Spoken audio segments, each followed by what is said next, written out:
Launch the app WOOX Home. Select the applicable product type from the list of products. Ensure the indicator light is quick flashing. If the indicator light isn't flashing, press and hold the pair button for 5 seconds until the indicator light starts to quick flashing.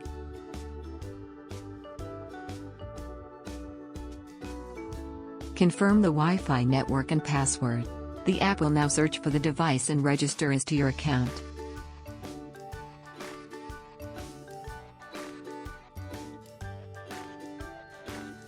Then you can enter the device name. The device name will also be used by Amazon Alexa and Google Home.